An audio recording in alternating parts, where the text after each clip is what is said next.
जय श्री राम। ओम नमः शिवाय। अब अपनी कोटि रुद्र संहिता समाप्त हो गई है कल, है ना, संपूर्ण हुई है। अब उमा संहिता चालू हुई है। अब उसमें आपको नरक में गिरने वाले पापों का संक्षिप्त परिचय देना है, ध्यान से सुने। सनत कुमार जी कहते हैं, व्यास जी, जो पाप परायण जीव महानरक के अधिकारी हैं उनके संक्षेप में परिचय दिया जाता है, सावधान होकर सुनो। पर स्त्री का प्राप्त करने का संकल्प, पराय धन के अपहरण करने की इच्छा, चित्त के द्वारा निश्चय चिंतन तथा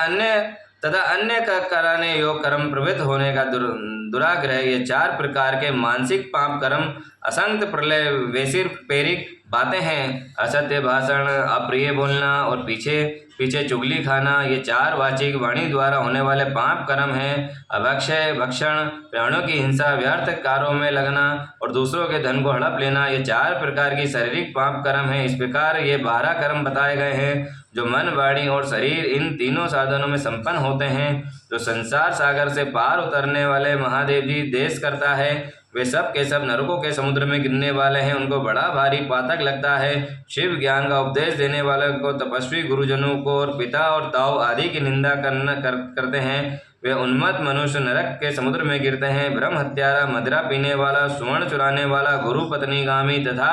इन चारों से संपर्क रखने वाला 5वीं श्रेणी का पापी होता है। ये सब की सब महापादों के कहे गए हैं, जो क्रोध से, लोभ से, भय से तथा देश से ब्राह्मणों के वध के लिए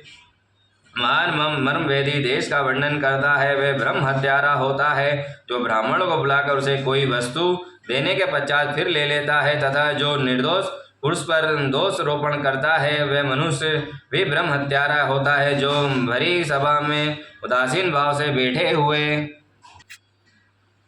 वे मनुष्य भी ब्रह्म हत्यारा होता है जो भरी सभा में उदासीन भाव से बैठे हुए जिस श्रेष्ठ को अपनी विद्या के अभिमान से अपमानित करके उसे निस्तेज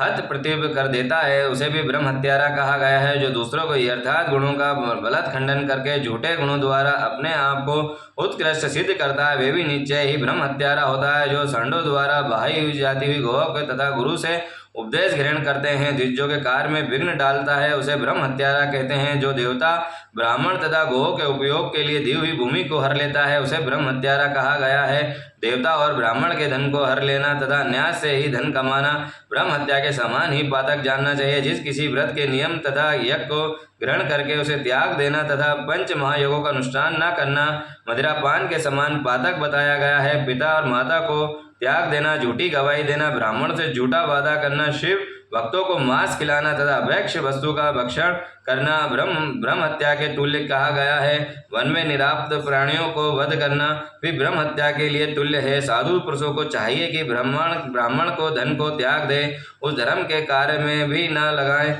अन्यथा ब्रह्म हत्या का दोष लगता है। गो के मार्ग में, वन में तथा गाँव में जो लोग आग लगाते हैं वे ब्रह्म हत्या ही करते हैं। इस तरह जो भयानक पाप है वे ब्रह्म हत्या के समान माने गए हैं। ब्राह्मण द्रव्य का अपहरण करना, पैतृक संपत्ति में बंटवारा में उलटफेर करना, अत्यंत अभिमान और अधिक क्रोध करना, पाखंड फैलाना, कृतघ्नता करना, विषयों में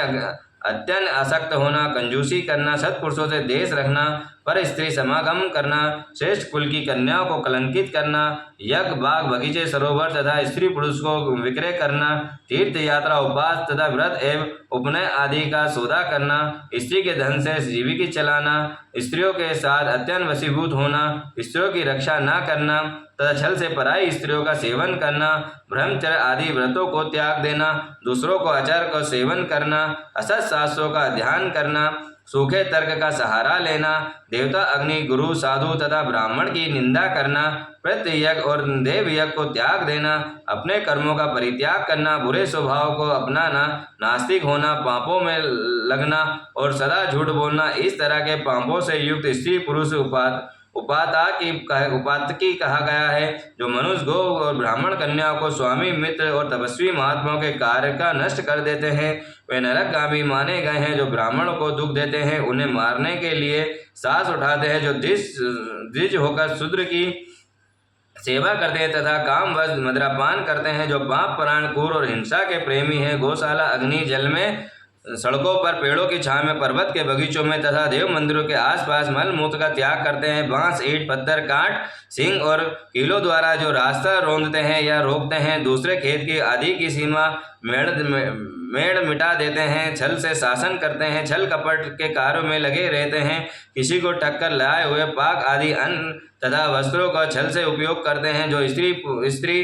पुत्र, मित्र, बाल, वृद्धा, दुर्लभ, आतुर, मृत्य, अतिथि तथा बंधु भूखे को छोड़कर स्वयं खा लेते हैं, जो अचिंत्य पुरुष स्वयं नियम को ग्रहण करता है, फिर उन्हें त्याग दे और संन्यास धारण करके फिर से घर बसा लेते हैं, उन्हें शिव प्रतिमा का भेदन करने वाले हैं, गो का क्रूरतापूर्वक मारते हैं, जो बारंबार उनका दमन करते हैं, जो दुर्लभ पशुओं का पोषण नहीं करते हैं, वे सदा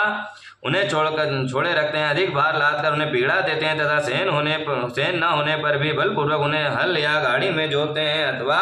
उन्हें असह बोझ खिंचवाते हैं, जो उन पशुओं को खिलाए बिना ही भार ढोने या हल खींचने का काम जोतते हैं, वे हुए भूखे पशुओं को चरने के लिए नहीं छोड़ते तथा जो भार से घायल, रोग से पीड़ित और भूखे और आतुर गाय बैलों को यत्न पूर्वक पालन नहीं करते, वे सब के सब गो हत्यारे तथा नरगामी माने गए हैं, जो पापिष्ट मनुष्य बैलों को अंडकोश से कटवाते हैं और बांधे से गाय को जोतते हैं, वे महानरकी हैं, जो आशा से घर पर आए हुए भूख प्यास से प्रश्न कष्ट पाते हुए अन्न की इच्छा रखने वाले अतिथियों अनर्थी स्वाधीन पुरुषों तथा बाल, वृद्ध और दुर्लभ एवं रोगियों पर कृपा नहीं करते, मूढ़ नरक के समुद्र में गिरते हैं। मनुष्य जब मरता है तब उसका कमाया हुआ धन घर में ही रह जाता है, भाई बंधु भी शमशान तक जाकर लौट आते हैं, केवल उसके किए हुए पाप और पुण्य ही परलोक पथ पर जाने वाले उस जीव को साथ ले जाते हैं, और जो अच्छे की सीमा लांघकर मन माना कर वसूल करता है, उसको दंड देने में रुचि रखता हो, वह राजा नरक में पकाया जाता है। जिसके राजा के राज में प्रजा घूसखोरों को अपनी रुचि के अनुसार कम दाम देकर अधिक कीमत का माल लेने पर अधिकारियों को तथा चोर डाकुओं से अधिक सताई हुई जाती है, वे राजा भी नरकों को पकाया जाता है। पराई स्त्री के साथ व्यभिचार और चोरी करने वाला प्रचंड पुरुष को पाप लगता है, वे पर स्त्रीगामी राजा को भी लगता है, जो साधु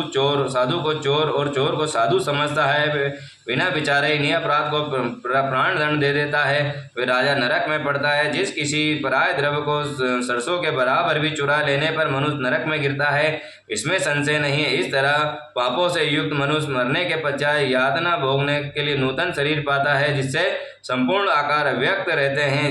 इसीलिए किए हुए पापों को प्रायश्चित कर लेना चाहिए, अन्यथा 100 करोड़ कल्पों में भी बिना भोगे हुए पापों का नाश नहीं हो सकता। मन, वाणी और शरीर द्वारा स्वयं पाप करता है, दूसरों से कराता है तथा किसी से दुष्कर्म का अनुमोदन करता है, उसके लिए पाप गति नरक ही फल है। बोलो उमापति महादेव की जय, कालो काल महाकाल की जय।